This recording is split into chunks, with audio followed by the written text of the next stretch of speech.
ইনি আমাদের মূলত রড মিস্ত্রি। ইনি আর ওই যে পিছনে একজন আছেন, ইনি মোটামুটি যা কাজ করার এরাই করেন, উনি তো মূলত ডিরেকশন দেন শুধু।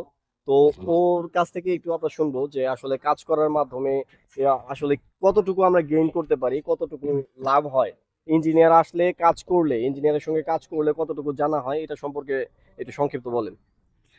আসসালামু আলাইকুম। সবাই কেমন আছেন? আশা করি সবাই ভালো আছেন। তো আপনারা যারা বিল্ডিং এর কাজ করবেন, বাড়িওয়ালা যারা আছেন ওরা কিন্তু বলতেছি, অবশ্যই আপনারা ইঞ্জিনিয়ার দ্বারা ডিজাইন করাবেন এবং দক্ষ মিস্ত্রি দিয়ে কাজ করাবেন। আমাদের এই স্যার ইনি অনেক ভালো সূক্ষ্ম এবং দক্ষ ইঞ্জিনিয়ার একজন। ইনার মাধ্যমে আমরা এই কাজটা করতেছি। ইনি ড্রয়িং ডিজাইন দিছে। তো অবশ্যই আপনারা যারা ভবিষ্যতে বাড়ি ঘর করবেন ভালো বা মিস্ত্রি। ভালো দক্ষ মিস্ত্রি দ্বারা কাজ করাবেন এবং ভালো দক্ষ দেখে ইঞ্জিনিয়ার দেখে ড্রয়িং করাবেন।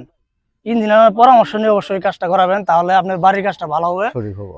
সঠিক হবে এবং এটা সূক্ষ্ম হবে। আরেকটা বিষয় বলবেন, সেটা হলো উনি একটু বলছে, তারপরে বলতেছি যে আমরা যে গ্রামে কাজের রেটটা দেওয়া হয় মিস্ত্রিদের, এই কাজ দিয়ে আপনাদের কাজ করা কি সম্ভব হয় কিনা?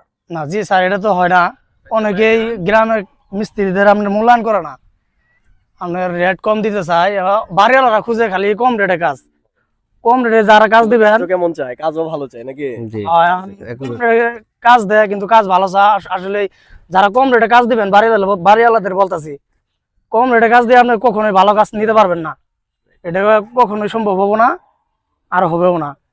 আর যদি ওরা কম রেটে কাজ দিয়ে থাকেন, ইঞ্জিনিয়ার দ্বারা যদি না করান, তাহলে বাড়ির অনেক বড় ক্ষতি করে দেবো ইঞ্জিনিয়ার মিস্ত্রিরা। Right right right. আচ্ছা ঠিক আছে।